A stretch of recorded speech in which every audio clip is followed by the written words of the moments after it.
All right, no worries. They have a game tomorrow, 76ers do, and maybe they'll get their 2 stars back, right? And all will be good. Wrong. Kyle, I was just trying to do the intro, and that's all I wanted to do.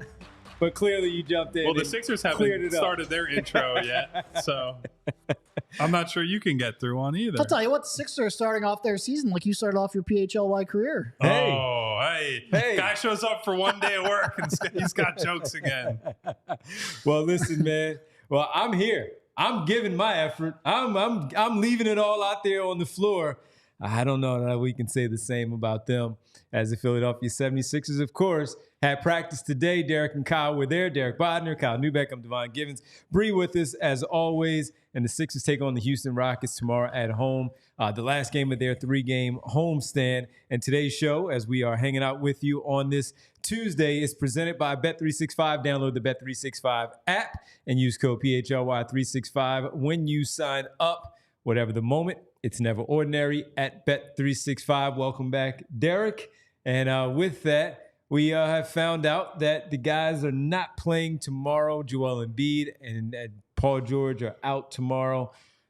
And Kyle Lowry and maybe Caleb Martin. Caleb Martin's got the shoulder. And Derek and I. And the back. Specifically, they're listing the lower back as the reason he is. Yeah. Was it questionable or doubtful? Questionable. And that was, for now anyway, that was the game against Brooklyn, right? That was the Brooklyn game where he was continually holding his back, and he played through it. And he played in the game on Monday, but not a lot there. Sunday, not a lot to show for it overall, as the team again lost their 13th of the year. But the guys are not going to be available to go for it. They're going to be shorthanded yet again, maybe adding Caleb Martin to the mix.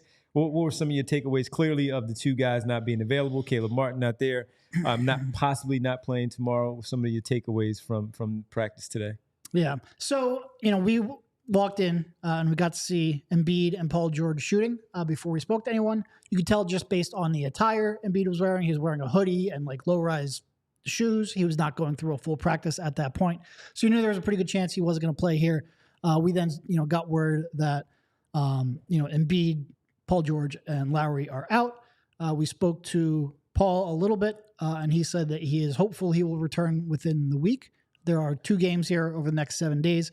Obviously, you've got the Rockets, and then you've got the Pistons. So they are, because of the holidays, in a little bit of a light portion of the schedule. But not those 3, Embiid, Lowry, and Paul George, are out against Houston. We'll see after that. It does, if you're going to ask me for any sense of optimism, I can't say that I have that, because why would you? We've all watched the same start of the season. But we'll see. Well, and so 2 of the big headlines are, while Paul George was at least a partial participant, so went through portions of practice today, nothing for Joel Embiid. And when we show up, he's in like UGG slippers and not an air cast is the wrong word, but more like a sleeve than a brace on his knee. So there was no indication that he was doing much anything other than, showing up and being there. And look, Paul, at least throughout, as much as there are a lot of people upset with how Paul has played and Paul having multiple injuries, at least we have kind of seen, right? Hyperextension, you get a timeline. We see him ramp up on, I use the ramp up phrase, which I should have a shock collar on for that phrase at this point. But we see him go through the progression to get back and play. What do we see and what do we know about Joel Embiid at this point, right? The messaging leading into the season, we won't go over again, but it's just like we wake up every day and the Sixers wake up every day and they find out along with the rest of us, like, what the heck's going on with this guy? And when the season and the future of the franchise rests on that guy being available, and you just have nothing to deliver in the form of a message or a real update on what he's going through, I don't know how anybody sitting at home watching, listening, paying attention to this team can like even begin to start talking themselves into like, okay, when so-and-so gets back, or hey, when Joel gets right, we don't even know when he's going to be able to like take the practice floor and get a workout in day to day. So how can you count on, 2 months from now, he's really going to be revving it up and looking good, right? Like I just, they're putting people in an impossible situation here where you're not being given any real reason to be like, hey, this is exciting, or hey, help is on the way, right? I know that there's the Maxey McCain stuff, and that's nice, and they got one win against Brooklyn, but by and large, those guys are simply not capable of carrying a team. They need Paul George and, more importantly, Joel Embiid out on the floor, and we just keep moving further back and further back and further back into the season with absolutely no clarity on what we can expect from Joel the rest of the way. Well, and even like the one time this year he looked almost semi-normal was against Memphis, and that was a week ago, and he hasn't played a game since. So even if he comes back, let's say he comes back against Detroit, plays that game, looks relatively great. Not maybe 70-point Joel Embiid great, which, my gosh, it's been a long time since that 70-point game, even though it's only been, 7 months or whatever it's been. But even if he looks great during the next game, you just don't know what tomorrow is going to yield. And I think that's probably, as much as 3-13 sucks, and it does, you just don't know how you're going to really become confident in this team, because it always feels like there is something around the corner that's going to derail it. And they don't have any margin for error for anything to derail. They're sitting here at 3-13. So yeah, I covered the process years. I was able to find stuff through those years that were interesting, whether that was team building or young player development. Some people will still watch for someone like Jared McCain just because he take such an incredible jump and he might mean so much for the future. But in terms of buying into this team as a playoff contender and being confident in what they're going to be able to do over the next... I love that we're at the point where we're saying playoff contender. We're not saying contender. It's making the damn playoffs. If it was any other team at 3-13, we would not be calling them a playoff contender. But I don't know how I can convince you of their bona fides. Play-in contender. Yes. Play-in contender. There's not a lot of optimism with this team, obviously, as we sit here a month into the season with 5 more months to go of the campaign, and you don't have anything to pick off of, because everything that we've talked about and we built it up the way that they started it, we evaluated, analyzed it, and we built it up to be a season, again, as Kyle just said, as a contending team for an NBA championship, not a playoff contender. 50 is the standard, is what we like to say in regular season wins. They are far from that right now. So with it, a month in, 16 games already locked in, a team that has won 8 of their last 10 next up on the schedule tomorrow night, and then you go on the road once again, there's not a lot to... What you look at is, damn, how can they stop themselves from getting to 20 wins before they get win number 4 because of what's in front of them as far as the schedule goes? So when you look at the optimism right now just simply being gone, McCain, you bring him up, Yabusele, we talk about him. Tyrese Maxey will be game 3, I believe, game 3 or 4 since he's been back from his injury. Mm-hmm. You expect him to get better and get his legs back underneath him. Play some more minutes too. And be a much better player overall. Getting Paul George back at some point. But Kyle, the theme of the show again today was the optimism being there, but do you care? And 16 games in, we've already started to get the names of the lottery picks. We've already started to get the this team is fried. I saw Jess say that. We've already started seeing shut Joel Embiid down. I was on Anthony's show this morning, and one of the questions was, should we just let him go away for a year, go to Germany, get the get the cells all taken care of, the platelet-rich treatment? Yeah, and just call this a season to wash away, come back next season. That's where we are already. And while we were all sitting out there getting ready for the show with Bree and our GM Vince and talking about it, is that none of us expected us to be here. They have wiped every bit of positivity out of everyone. 16 games into the season. So what is there to care about anymore?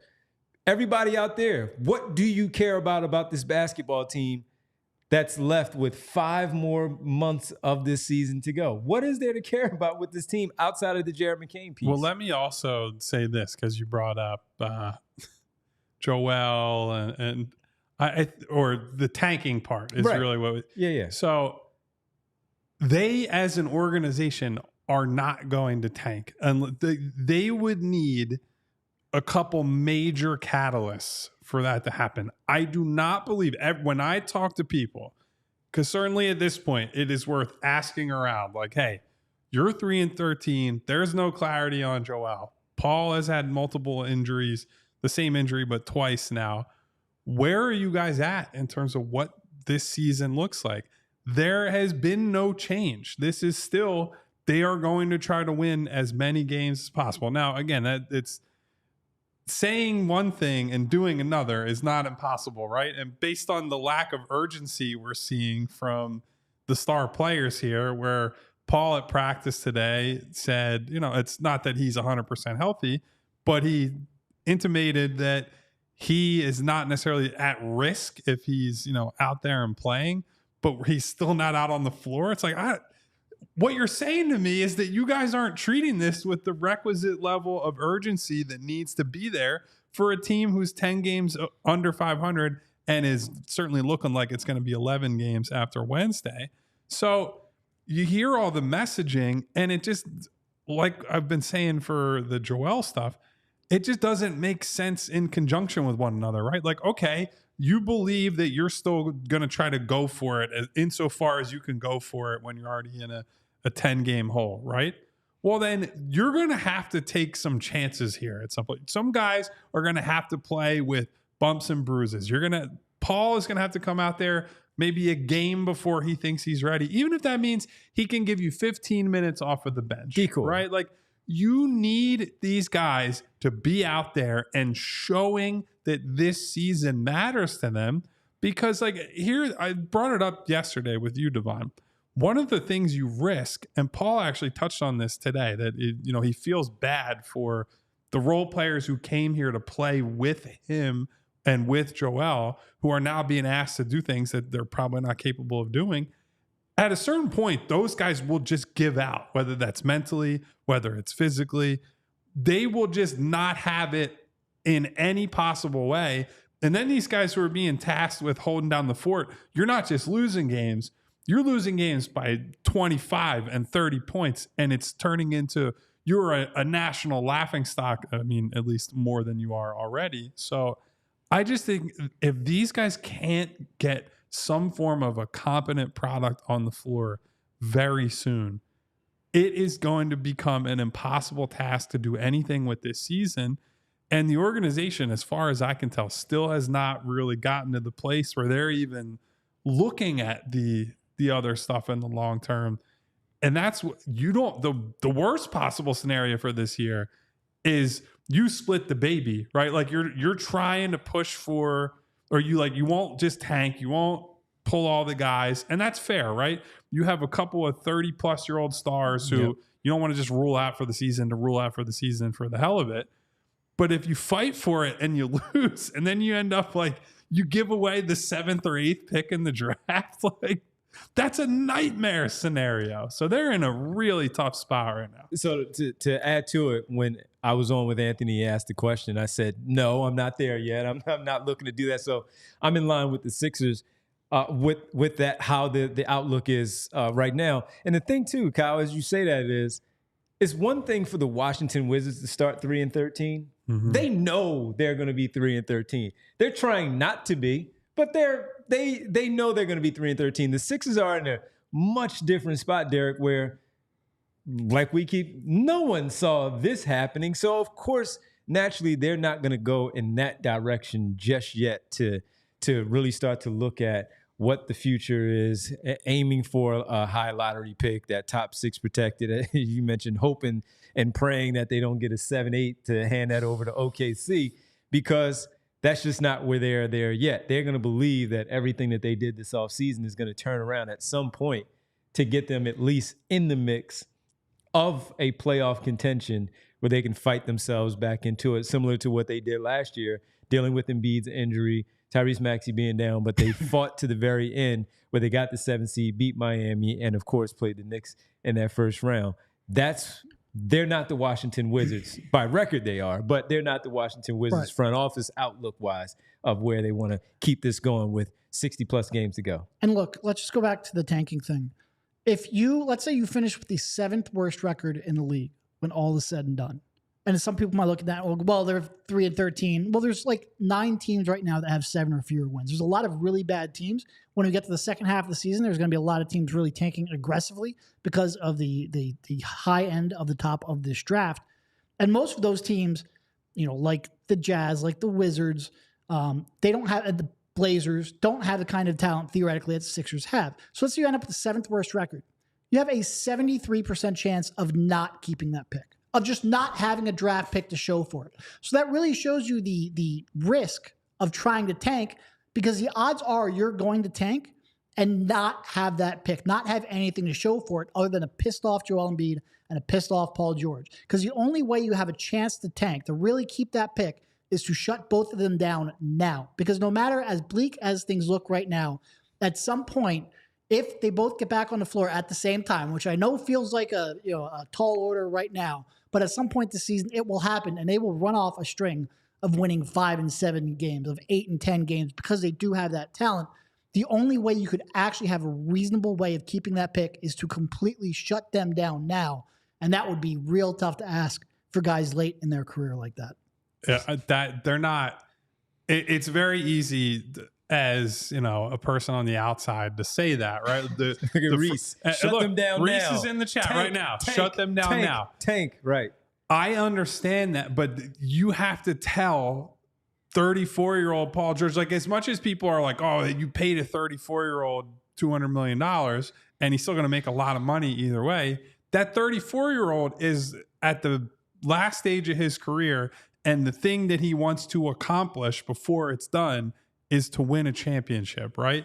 And you're saying to him, as he's still publicly saying, I believe we'll make the playoffs, I believe we'll get this right and all that, you're saying to him, that's not worth it. And you look forward, that poisons the well with that player a bit. Like, these guys are not robots. You don't just like go up to the back of Devon and like flip the switch and he's off and we can bring him out of storage 3 months into starting the company, right? Like, that's not how it goes. Wait, that's my bit. You're not supposed to make that joke. But that's not how it goes. Like, these are guys who will respond negatively by being told, like, no, that's nonsense, I'm going to be able to play. Now, that's not to say it might not be the right thing to do to shut these guys down, not right now, but sooner than later.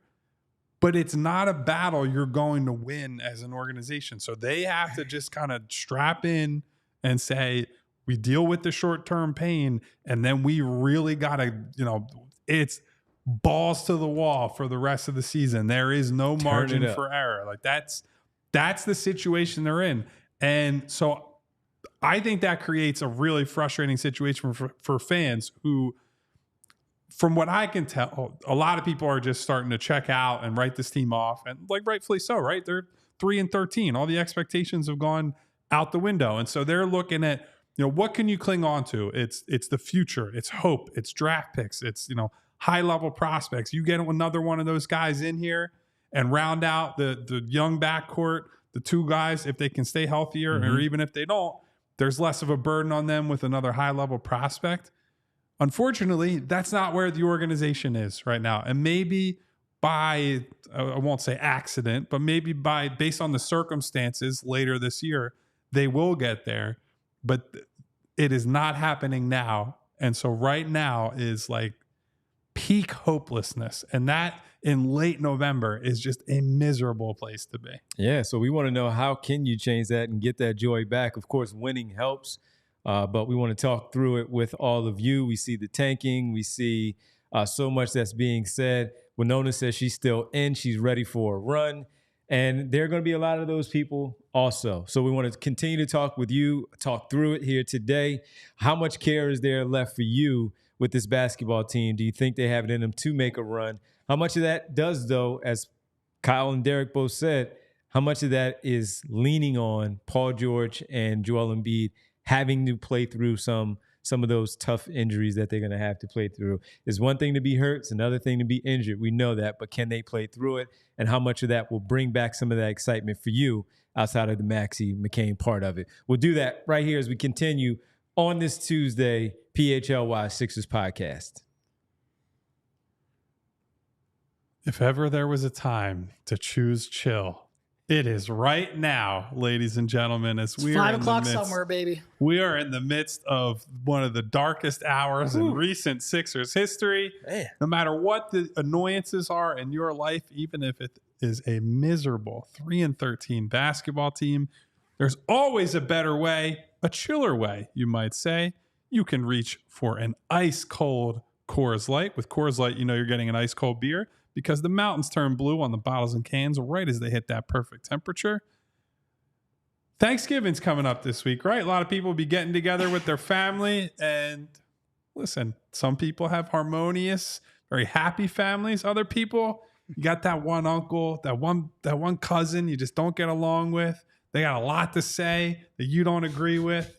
Sometimes you need to just ignore them, take a step back, choose chill, and then treat yourself to a cold layered, cold filtered, cold packaged Coors Light that has a smooth finish and get some of that mountain cold refreshment in your life. So when you choose to rise above it all, choose chill, choose Coors Light. Get Coors Light delivered straight to your door with Instacart by going to CoorsLight.com/PHLY basketball. Celebrate responsibly. Coors Brewing Company, Golden, Colorado. Our show today and all week presented by our good people from Bet365. Never ordinary. And as we continue to talk about this basketball team, they're not necessarily that ordinary either, especially the circumstances that they put themselves in that we all have to watch and evaluate. You know, it's also not ordinary watching Saquon Barkley play football for your Philadelphia football team. That guy is pretty good. And you know what? You can bet some MVP odds there at Bet365. And just quickly about Bet365, if you're new to it, has 90 million users worldwide. You can add to that list there if you already haven't done so. Live streams of 708,000 events a year, including the NBA, NFL, NHL, and MLB, and you get some early payouts with those bets that you place on those particular leagues, pioneering live in-game betting. So if you want to watch your football team take on, let's say, LA this past Sunday night and watch the running back rip off some big runs and close out a big win, a really impressive win, I hope you placed a wager at Bet365. But if you missed out on it and you did not do that, right now new customers can get $150 in bonus bets when you bet just $5 using code PHLY365 to sign up, deposit $10 and place a bet $4 or $5 to get $150 in bonus bets. Bonus bets can be used on the spread, totals, player props, futures, MVP for a running back in professional football. It's not likely, but I bet you get some good odds if he does win, and much, much more. If that's what you want to do, make sure you do so by downloading the Bet365 app. Once again, using code PHLY365. Whatever the moment, it's never ordinary at Bet365. Must be 21 plus and physically located in Pennsylvania. If you or someone you know has a gambling problem and wants help, call or text 1-800-GAMBLER. Welcome back to the PHLY 365 show here for us. It's the PHLY 365 show. Since they sponsor us, but it's the Sixers show presented by Bet365. And how do they look for the optimism, though? I mean, Kyle, you just laid out a lot of things from the two young guys, even Yabusele, you mix him in there, bringing back Paul George, Joel Embiid, seeing. But is there any other way for this Sixer fan base to look for the optimism? Because already, as you were doing your read and checking back, just because it kind of recall, one person in the chat said, they're about to be 3-15. This season is lost. So, but that's where it is right there. That's Richard N saying they're going to be 3-15. The season is lost. LOL. I can't tell them that they're not going to lose to the Houston Rockets tomorrow night, or even the Detroit Pistons on Friday. Listen, I posted on Twitter. I said I think Tari Eason and Amen Thompson are going to look like it's a 25 the Heatles against Jeremy Lin at the end of Linsanity tomorrow night. That is going to be absolutely disgusting. The defense that they're going to play on those guys. Oh, my God. It's going to be... You saw what the Clippers did. Now you got these two maniacs out there running around. I was about to drop a word I can't say on the show, quoting Method Man from a Wu-Tang Clan album. Go with the maniacs. Here's what I would say. The optimism comes from you have to believe that what is happening to Joel Embiid right now and what he's dealing with is going to clear up at some point. And when I say this, I look you, all of you, square in the eye. So just so you were clear, I understand why you would not feel optimistic about it, right? When the team is prepared, or it's like everything's on schedule, and then you miss like 9 games or whatever it was to open the year, some of those due to suspension, but you missed the start of the season. Then you play 2 games in 3 days and you have swelling that knocks you out for, this is now a week, right? It's been a week since he played. It's going to be a week plus absence, no matter when he comes back, at a minimum. I understand all the accumulation, all of that.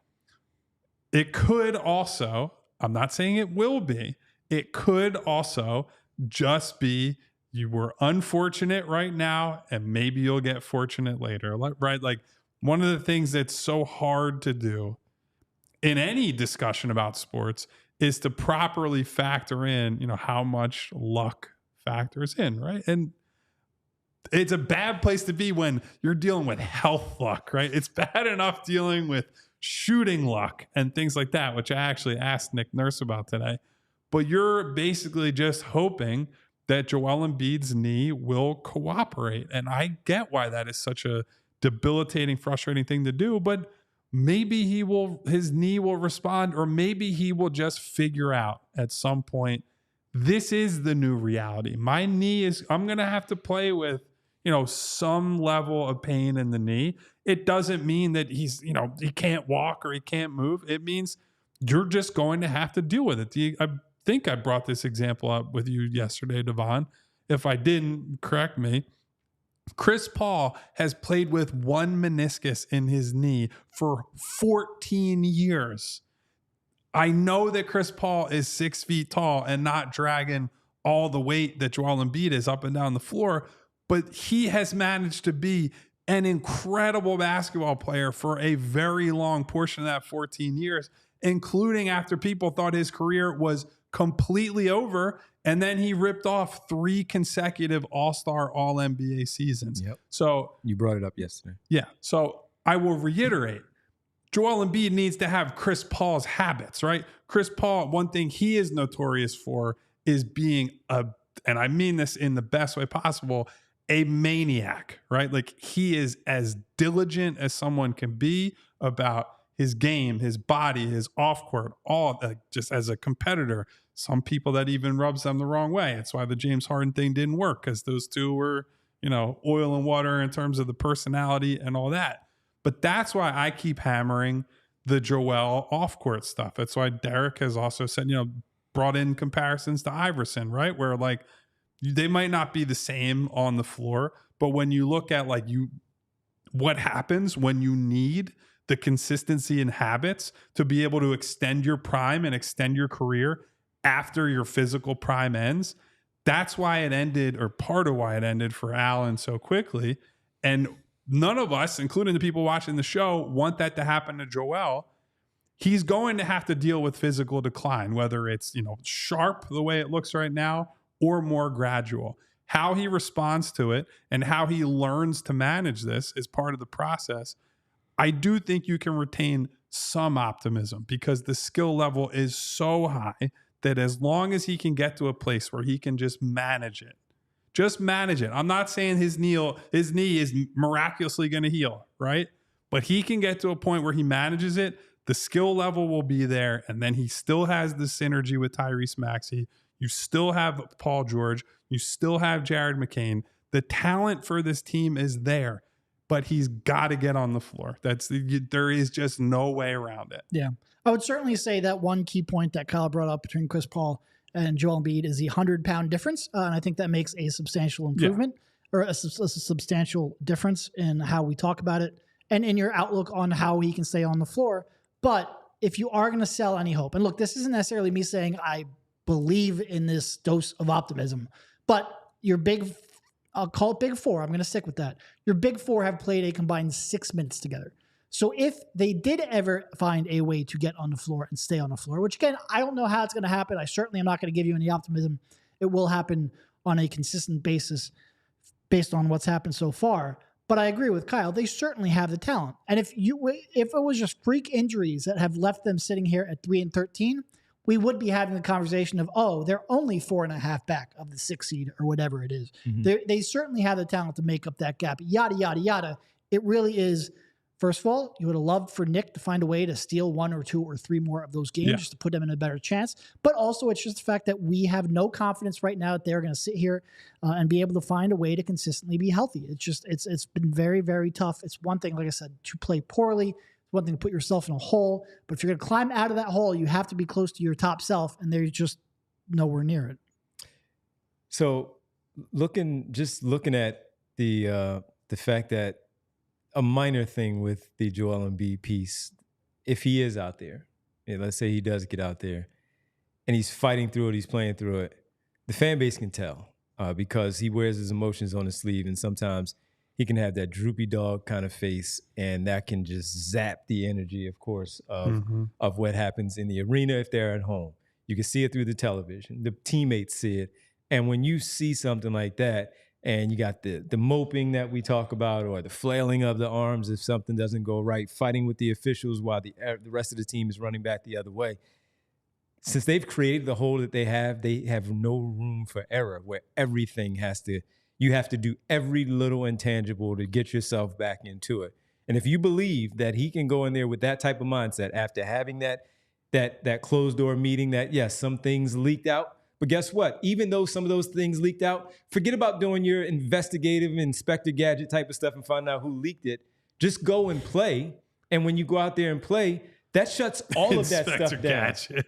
That shuts all of that stuff down. Took a minute to process, right? You just didn't expect Inspector Gadget to come out of Devon's mouth. That shuts all of that stuff down. Now, look, and even Inspector Gadget, he has some cool things. He can give him like a little boost for cover up his knee and help him out. Maybe he can jump a little bit higher and dunk a basketball. We actually saw him dunk in the game, too. Wish that I was had a pretty piece cool. of paper. I'd pass it over to you, and I'll say, this will self-destruct in 10 seconds. Yeah.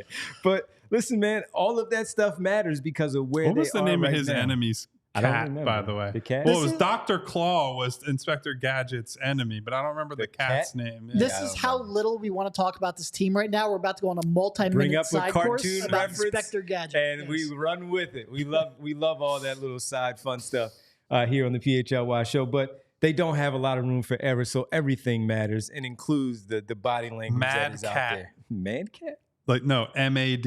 It's an acronym. I don't know what it stands for. Okay.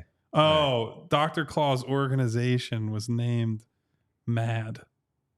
I don't know what that's. Anyway, I'll do some. I do remember that. I'll do some further Inspector Gadget investigating. But Derek, you're while right. you guys are on your ads. Look at where we are. Sixers basketball. You bring up Inspector Gadget, and that gets the most research of what we say.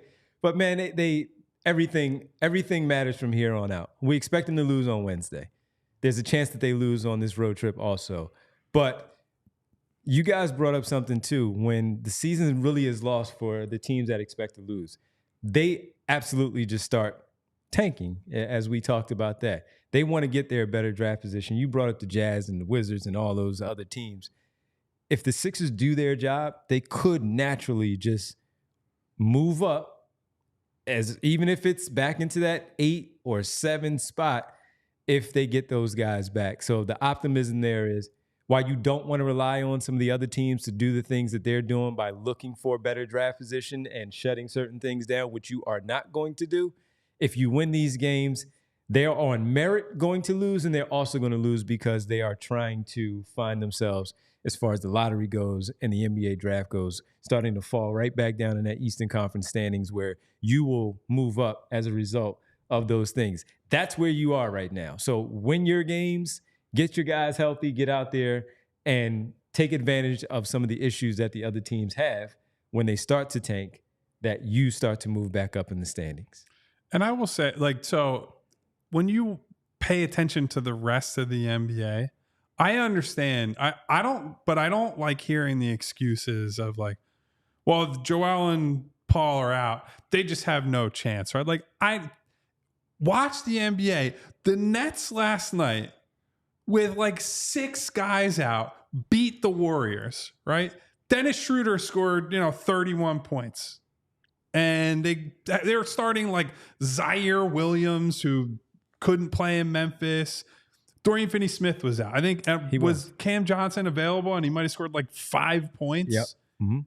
This team should still have more than 3 wins, right? And that's where we get more into putting stuff on the coaching and needing to... Nick Nurse has to clear a higher bar, right?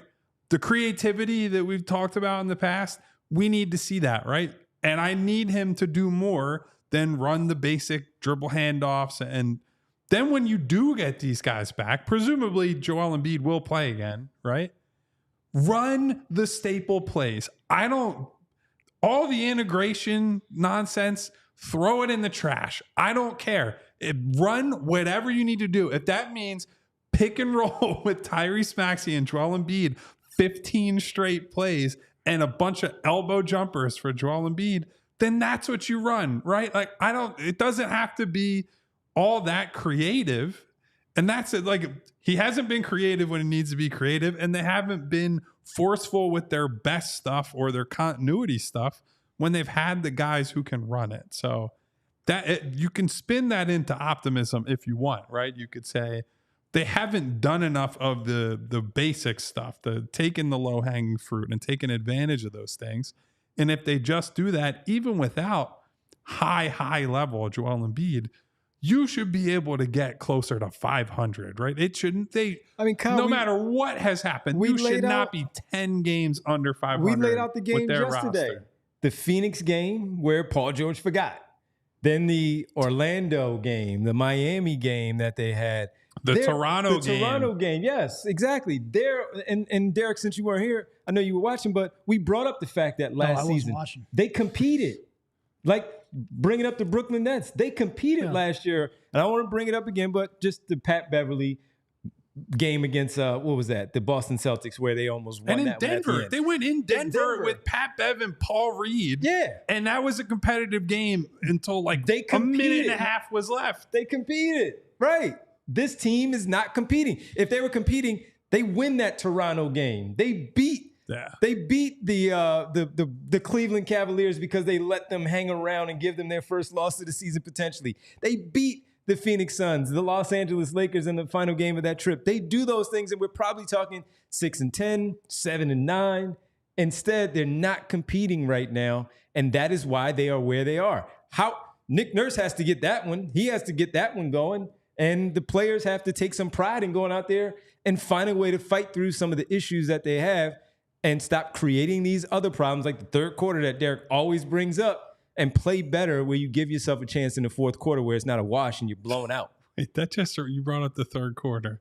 I think Derek was in the locker room for this as well. I asked Kelly Oubre something about the third quarter the other night. Yeah, I guess it would have been Sunday night, right? The loss. Yeah. I asked him about, how that's been a sore spot all year and what the problem is. You know what his answer was basically like, maybe we need to treat the second half as a completely separate game, and guys need to come out, and we have the team meeting. We're in the locker room. We go out for the second half and we go through the layup line and do it exactly like we would do it in the first half. And I was like, brother, if that is the solution, what are we doing here? Like, it's not like, oh man, like the shots aren't falling or our offense has been better. Like this, it's like, maybe we need to do the layup line again. And that's the solution to all our problems. My man, you're already down by double digits as it is. So is that your solution? Because that's not working. That's not working. Oh, man. All right, a lot more to get into on this Tuesday. Goodness gracious, this basketball team. Great answer, Kelly Oubre. Just like to play out there. Honestly, on the I floor. laughed really hard when he said it. I was like, this is what we got. This is what we got. This is what we're dealing with. This is what we got. Well, we got some super chats. We have some other things that we want to get into here. We got to give you the results of the poll on the show about tanking or not. We'll do it all when we get back right here on the PHLY Sixers Podcast. All right, first up, we want to tell you about TrueMark, because if you've got $200 million that you're ready to invest, you want to make sure that you invest it in something that is going to pay off. Something that is not 34 years old and injured. TrueMark Financial, they have a rewards Visa credit card. Earn rewards for each purchase using TrueMark Financial's rewards Visa credit card and redeem them for travel and retail gift cards. Build credit through timely payments and low credit utilization, and enjoy fraud protection with features like zero liability. We also want to tell you about some of the savings options that are available for you with TrueMark Financial. They have a traditional savings account, which is a basic savings account, offering a place to deposit funds, earn interest, and withdraw money as needed.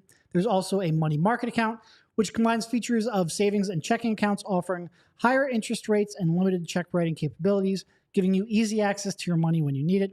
And then finally, there is a certificate, which is a fixed-term deposit account with a predetermined interest rate and maturity date, offering higher interest rates for locking in funds for a specific period. TrueMark Financial is a federally insured by the NCUA and is an equal opportunity lender. For more information, visit truemark.com/PHLY. Also want to tell you about, we know the basketball team is making you pull your hair out. So if you have to have that restored, you got to go to the good people at Glatt Hair Restoration by Morgenstern Medical. Yes, they are very frustrating. And as a result, you're sitting there pulling your hair out, or maybe it's just something that you're getting a little older and it's starting to happen naturally, just like we talk about a little natural with the Philadelphia basketball team. But if you're pulling your hair out, whatever way it is that you feel like you need to have your hair repaired, you want to look better, you want to get through the winter and have it right for the summer, well, teaming up Morgenstern with Glatt, and you get the same peerless approach to care, same expert team, same unmatched Glatt system, and at the same state-of-the-art location. And as a result, you get the same stellar results. Under the direction of Dr. Morgenstern, a highly respected plastic surgeon, each member of his exceptionally trained teams brings 30-plus years of industry experience. Hair restoration is all that they do. And here's some of the things that they do, of course, to help you along your way. Laser to light therapy, non-invasive TED treatments, vitamin supplementation, PRP, and stem cell restoration and the hair restoration surgery overall. And each individual patient gets a complimentary one-on-one consultation to pinpoint the best course of treatment. So if you're pulling the hair out, you're getting older, it's hereditary, and you want to make sure that you get things right, you don't have to go all the way to turkey like you see people talking about. That's not safe. What's safe is Dr. Glatt's Morgenstern Medical collaboration here, and you go check them out. Bald is now optional. Yes, it is. But if you want to improve how you look and how you feel about yourself, Glatt Hair has the right treatment for you. Regain your confidence. Visit glatthairmctr.com or call 610-980-4000 to get started. Welcome back to the PHLY Sixers show. the deep sigh. I was about to presented say by Devon, Bet365. You said tank it or not, and I was thinking, man, we could make a Cameron remix to Touch It or Not. Remember that song? Yeah, I do. We can do that. To enlist somebody to for the Sixers to do that. Yeah, we can do that. If they keep doing this, we're going to have to come up with different types of ways to do the show so we can do Tank It or Not. Absolutely. No, Derek, I want to ask you this because Colin and I did discuss this yesterday since we were speaking about Paul George, and Martian said that he's going to have much more content for his podcast. What did you make of him doing his show based around the fact that they had a team meeting after saying, I don't know how it gotten out there. You would like that stuff to stay in, but let's Reggie Jackson and I talk about our team meeting on our podcast. Yeah, probably not the greatest when the franchise player is openly talking about trying to find the rat. It is one of the odd positions to be in as a current NBA player with a podcast like that. Yep. But if you do have a podcast like that, it would also probably be a little bit tough not to talk about it. But no, I'd probably prefer he skip that one. If for no other reason, like you need Embiid to get back to the headspace he needs to be in. And I'm not sure talking about that's the way to do that. Or saying that we shouldn't have our rookie Jared McCain. That's the focal point of our team right now. Well, this guy's playing well. Get the better scorers on the court, and maybe we can have that desperately conversation. Need that. Jared is a big Drake guy. I am desperate to talk to him about this whole locker thing. room tomorrow. But when they lose, you can't bring right. Here's a brief aside of the reporting side of things, right? I enjoy talking with all these guys about non-basketball stuff or just like silly basketball stuff, right? The things that are just like these little granular details or around the league and whatever. You can't do any of that when they're losing because everyone is miserable and doesn't want to talk, period, which I get, by the way. I don't expect these guys to lose and be like, all smiley and, hey, I'll humor your stupid questions, right? Even though he does. Really? But you don't want to do that. Yeah. But I don't want to. Look, I'm not trying to be a pain, right? I want to talk to these guys about, life beyond basketball and all kinds of things that are just like current and relevant in all of our worlds. And when they lose, it's just like a misery vacuum where nothing happens and nothing good will ever happen again. So I feel like we talk to Yabusele like 25 times a week because he's the only one who's like, man, this is great. I'm in the NBA. Like, yeah, I'll do media availability. Because to Kyle's point, everyone else is like, man, this really sucks. Whereas, Yabusele is still, I don't say this is new for him, but just the excitement of being in the NBA, we do talk to him a lot. Yeah, so just on the tanking part, all right, so that's going to be a segment that we do at some point. have some fun. What's the segment? the Cameron segment. Tank it or not? Only one question. Only one question, and Money Mars cracking up in there about that one. But look, Bree put up a poll there on our show. She put it up there. It is now complete. We got 93 votes, and it was just simply a Tank question. And hey, is the season over? Tank, or no, you still have it? Tanking won at 63%. 63%.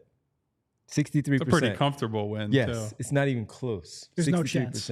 They're not tanking. No, they're not. They're not going to do it. But that's what they want at this point, because as we talk about, do you care? This is where they have put the fan base so far. The optimism was so high. It was almost impossible to mess up everything that they built up, all the goodwill from the summer until we get to April, until we see what happens in May. But for November, for it to be gone after building up all of that goodwill seems damn near impossible. A month ago, people were dreaming of a championship. A month ago. That's not even that long ago. A month ago, they still may make a move at the trade deadline, but it's who are you trading for to push you through to get to the NBA Finals? Who are you trading for? What are you trading for? And as you said, there may be multiple in a lot of different ways. Could they trade for like young LeBron? Do you think that's possible? maybe like 87 Jordan. Maybe that guy could like turn this season around. What player? I'm being facetious, but no, that's a fun question. Considering where we are. Who is the worst historic great who would fix this season by just plopping them on the roster? Kevin Durant. I don't know if that's a compliment or a diss of Kevin Durant. I'm going compliment. Oh, I know, because you're thinking more guy. About that. That's right. But no, I mean, all of them probably would get them back to 500 pretty quickly, win a couple of games, get a couple 40-point nights, have some fun there at the center. You guys can ask those questions then about the Drake and the, Drake suing Kendrick Lamar and all that great Jared stuff. Gets involved with the Rico case with the TikToks. Ooh. I don't know. Yeah, good one. Anyway, so the other thing, if we're trying to, look ahead, be positive, or attempt to be positive, is just hoping that Maxey can get his season on the right track, right? Because I think very quietly, and I'm not blaming him for where they're at, right? I think he has not been close to the standard he needs to hit, but is in a difficult situation. The hope would be, as we now are in, 50 plus game territory of him having to be a solo star, that he starts to figure things out, right? That some of the floor reads he needs to make come more consistently, and that they can run some more things to weaponize his off-ball movement and shooting a little bit more, and that stuff starts to come, so that even if this continues down a negative path, even if they keep losing, even if the health is not there, that you're not wasting the season of the young guys who you do need to get better, whether you want to contend right now or you just want to try to start building this thing as like a bridge to the future, right? Regardless of what the next 2 to 3 years look like, you need Maxey and McCain, but definitely Maxey right now, to be better and to get better and to show, even if it's just small incremental improvement, to show those type of things in this situation, that we can say, okay, it's not the end of the world that he's not necessarily leading them to wins, but it can't just be he's going out there every night and building a house of bricks and we're not seeing some tangible progress from him. Because if he's only as good as he is right now, he can still be a very, very good player over the long term. But his ceiling will be capped as a guy who is not going to be like that true franchise driving player. And we're going to see what happens with him. Yeah, no, he really should thank Joel for playing in 4 games and Paul George for, only playing in 6, 7? I forget exactly what Paul. Both of them being massive disappointments, because otherwise we'd be like, whoa, why does Tyrese have a 52% true shooting and shooting 28% from 3? Yeah. On top of those deficiencies as a playmaker, he has certainly, I don't want to say skated by, because he's one that's been on the court most consistently, and because of that, been asked to carry a load that he is probably not well suited to carry. But yeah, for sure, you need to see a little bit more development out of him. That's one of the things to look at going forward, especially if you can get the 2 main guys on the floor together. And it's just so wild. I feel like just a couple of months ago, we were sitting here talking about how Tyrese's skill set and Joel's skill set play so perfectly off of each other and should be a foundation that you can very easily build off of. And now we're 16 games in the season and they have played 15 minutes together total. And it's just incredibly, incredibly frustrating. Just wild. By the way, Paul George, you said 6 games, maybe? No, you saying 6? I got the answer. I'm just saying. You said 6 games, right? It's more than that, right? It's like he played 8 games. And it doesn't even seem like he's played 8 games for the Sixers. Because he missed the first couple, then he played a couple, then he missed a couple. It's just been so. He in actually and is out. up to 8 games played now. So that's a big deal. That's a big deal. I was like, did he not hear Devon say that? But no. No, I'm just kidding. No, but he leaves. 8 games. He leaves the Orlando game in the first half. He doesn't come back in the second half. Was that what it was? So he leaves the Orlando game. That was a game, and it does not seem like he has played 8 games at all. That's crazy, and they're dangerously close what's his to. minute total is probably more of a. He's averaging 15, but I don't have the minutes. I already. Paul George has 231 minutes played this year, And that was on a minute restriction. yeah. So, yeah. They are dangerously close. Many people have already stopped caring. But the Eagles have 6 games left. They have a chance at the number 1 seed in the NFC. And they are dangerously close to really losing the attention that they want because of what the Eagles are doing. It could help them if they're losing because the team is going on a Super Bowl run. But you also, hey, man, if you want to be relevant and winning some games, you want to make sure that you have eyes on you when you're turning it around and wondering why people are not paying attention. That could be another reason why. Yeah, I mean, look, I think if you're a basketball fan, you will watch good basketball regardless whether the Eagles are in season or super hyped. Like if it's a Thursday night and there's no football on, or bad example, if it's a Wednesday night and there's no football on, and the Sixers are playing and you're into basketball, they put a good product on the floor, you'll watch that game. But you've got to at some point put a good product on that floor. I was going to say, even like an average product That's on why the they're floor would close. be a welcome sight right now, let alone a good one. And that is why they're close, man. All right, let's get to the super chat that we had in there from DJ, a.k.a. Mr. Sandman. All right, trade the number 3 pick and Joel Embiid for the number 1 pick and draft the right player this time. As long as it's not someone that's always injured, we're good. Well, you got to get that number 3 pick first to get in that situation to be like Fultz and trading up to getting the 3, trading up for the number 1, taking Fultz. Yeah, we're putting the cart before the horse, saying trade that number 3 pick. They got to keep the pick in the first place. Got to get it first.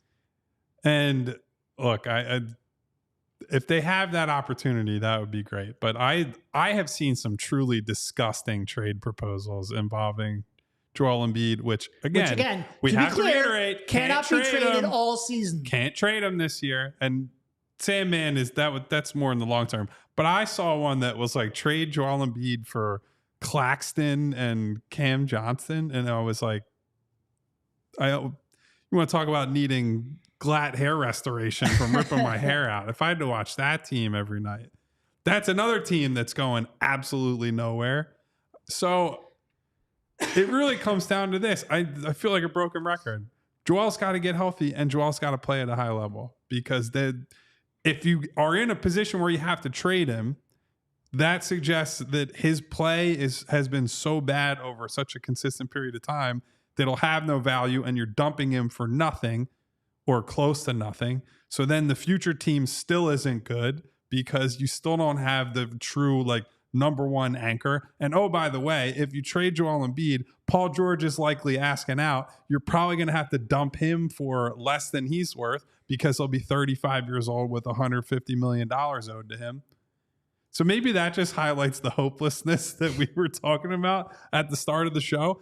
Either these guys get better or they're screwed. There really is no in between, right? Like I don't see a world where Joel is like sort of healthy and pretty good, and you can move him for just like a younger guy that somebody else is going all in and they want Joel, and then you move Paul for, oh hey, Paul perked up and looked really good. Well, if that's the case, they're keeping him. And that's the dilemma that they're in. Either these guys are good or it is pain, suffering, and chaos and passive-aggressive quotes and locker room mutinies ahead. So that's where we're at. It is. And I just looked up, as you were saying that, I just looked up the chances of them making the postseason, just in general, on ESPN.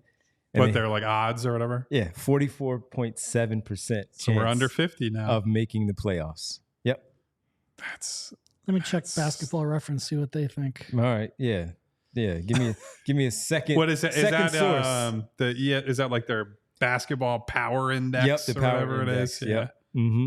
Yep. I'd like to see is that formula available anywhere? I know I doubt it. Yeah, I don't know. I would like to know what that I don't actually. know. Even their RPM, which they did take from open source formula, I don't think they ever published how they changed it. And then just to go back quickly, because it was available, that on the 19th, according to ESPN's power index, the 19th, which was just a few days ago, they had a 60. That's generous, honestly. 60.4% chance of making it on the 19th, which was a week ago. So we are going to keep doing the show and watching the games and doing all that, and we're not trying to be doom and gloom. We still have fun on the show, right? Like at the end of the day, we're hanging out talking about basketball. I want these guys to be good for you guys because there are a lot of you. I know it was 63% of that poll said just tank.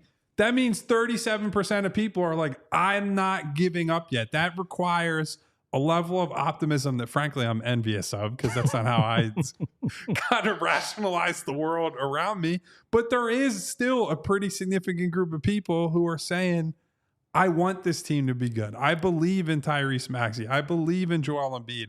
McCain has, shot through my expectations of what he can do as a rookie. And Paul George, hey, he's unfortunate, but maybe that's it. Maybe he gets him out of the way and he finally starts shooting like a normal basketball player again. And that I want those people to be right because I don't want to spend the whole year just sitting here like Eeyore, like, oh bother. Like that's no fun. It's no fun for you guys to watch or listen to. It's no fun for us to do. Let's hope that it gets fun. Or here's the other thing. If it's going to be bad, let's hope it's really bad. Because then we will be talking about Cooper Flagg. We will be talking about Ace Bailey. And the Devon and I are going to be sitting on Champagne Row at Rutgers games. I don't think they have that there. I think that's more of a UNLV thing. We'll make it. We'll make our own Champagne Row. That's right. That's right. Whatever it is, this middle ground of just no information and no hope is brutal. I'd be okay with more of those Eeyore impersonations. That was pretty good. We got to make that like a regular segment of the show. The moment of the night. Yes. All right. We got to tell everybody, as far as our team goes here at PHLY Sports, the Eagles, we referenced them. They're doing really well. Our guys, our teammates, Zach Bowe, and of course, Fran, Jamie, Vinny Curry. We got a watch party and a live show that's going to be taking place on Sunday for a big game, the Battle of the Birds, Baltimore taking on Philadelphia, hosting Philadelphia. That's 3:45 at Garage Fishtown, where we had our NBA draft show. And we had a great time there. So if you're able to get out there, the Birds are on a roll.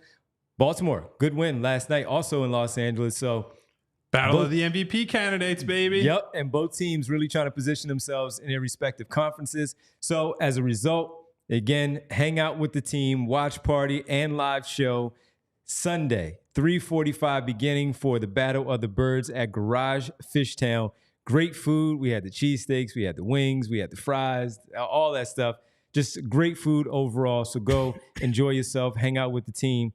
And lots of beer. Lots of beer, definitely lots of beer. And if you are also watching on TV, head over to allphly.com for more of the show. Even though we're wrapping it up, we just want to make sure if you're watching on television to make sure if you want to see the end of the show, watch at allphly.com. All right. Also, as we are here and getting ready to wrap this show up overall, folks, we hope that they try to get you a couple of wins. We're back tomorrow. The Reading Terminal shows tomorrow, our Thanksgiving shows, will begin tomorrow morning. I believe it's with Anthony and not John tomorrow at 9 a.m. And 9 a.m., if you're in the area and you know about Reading Terminal, go check out the team from 9 through 2:30 tomorrow. I believe that's Yeah, and now look, our show will not be there because we have pre and post game tomorrow night before the Sixers. Sixers and after taking all the fun the from Rockets. us. Once again, we don't get to do the great Reading Terminal show. Yep. So we may or may not appear there at some point during the day, but our shows will be as usual tomorrow, 7 o'clock pregame because the 7:30 tip for the Sixers and the Rockets, and then postgame that'll be Rich and I, Derek and Kyle will be at the arena. Bree will be here with us as well. So just want to make sure that we give you our schedule. You know our schedule for tomorrow. We're off on Thursday and Friday. We're back at it on Saturday as the Pistons. You want host to talk the about a Sixers. must-win game. Boy. If they lose that Pistons game, fire and brimstone will rain down. And we will all be in studio Yes, for that, we right? will. Boy, we're not on the TV right now. We will not be on the TV late at night on Saturday. They lose that game. Let loose. There'll be a lot of MFers being dropped on that show. Let loose. Oh, my God. Man. So, again, our schedule tomorrow is normal pre- and post-game for the Sixers-Rockets. Reading Terminal shows throughout the day. That's tomorrow beginning at 9 a.m. with Anthony Gargano all the way through the 2:30 shows as well. All right, let's get to it. It's the world-famous roll call. Yeah, baby. Yes. For those of you who are going to Reading Terminal to say hello tomorrow, hopefully we'll see a few of you there. If not, we'll certainly see you soon. But thank you to everybody for coming through today. Thank you to Jeffrey Stewart, to Colby Colb. What up, Jeff? Colby Cobes. Great show, Kobe. To Val. Hey, Val. To Jess. What up, Jess? To Mr. Medical Benefits. Is that you, Paul George, or Joel Embiid? One of you. He's sponsored by Rothman. Yeah. So he's on the up and up. Yeah, we got Ramid. We got Jeannie. What up, Mid? We got my girl Winona. Hey, Winona. And Jeannie says she's still positive. She's thinking positively about there we this go, basketball Jeannie. team. All right. We got Spiral Out. Isaiah Lowe. I Gavini. Phi Chi. Phi Chi. Did I say Ramid? I'm going to say it again. Said mid again. Citizen X. Bootzilla. Boots. K-Red. What up, K-Red? Back at it. Wawa Marvel. We got Demetrius Stinson. What up, Meech? Headfa in the building. Noob. A noob that's not me, thankfully. Brian C. Ed Wright. What up, Eddie? Who else we got in here? You better love somebody. To love somebody, love I somebody. don't know if we need all I don't know love if we need too. to turn the lights down today. I don't know if I saw our friend. I didn't see. Well, you know what? Darkness. Turn the lights down anyway. We just won't yell it because he wasn't. Yeah, I'll here. save my voice, and Derek can certainly save his. We got Prophet One. You should have told us Joaquin, this was coming, Prophet One. Ego Emi Apologetics. I think I got it that time. We got. Yeah, you got it. Is that Randy Ballin or Randy Balin? What up, Randy? Both would be appropriate right now, Randy. Either way, what up to Randy? MBD. DBDF. No, I got that wrong that time. I said it wrong. Oh, well. MBD. Tim C. Timmy. I think that's enough for today, ladies and What gentlemen. up, everybody? Thank you, everybody. Oh, and by the way, I saw first time stream listener today, the 76th man. Wow. All right. They need your help. Hoping to be. Oh, and Hedfa said, Kyle, remember to say it right. I'm very happy. You are very welcome. I do listen every once in a while anyway, except for when Devon's saying Paul George has played 8 games. So on the way out, hit the subscribe button, hit the bell icon so you get notifications each and every time we go live, and hit the thumbs up button to help the algorithm, but also to say thank you to super producer Bree. If we don't see you, and I better see a lot of you in that post-game, pre-game Wednesday night, happy Thanksgiving to all. We are thankful, blessed to have you all hanging around here. Oh, also I forgot. John Peace. John Peace. Peace. John Peace. What up, Peace? What up, Peace? And our show today was presented by Bet365. Download the Bet365 app. Use code PHLY365 when you sign up. Whatever the moment, it's never ordinary at Bet365. Remember, you must be 21 plus and physically located in Pennsylvania. If you or someone you know has a gambling problem and wants help, call or text 1-800-GAMBLER. Back tomorrow, folks. 7 o'clock. Peace. Peace. Go All city like the mayor.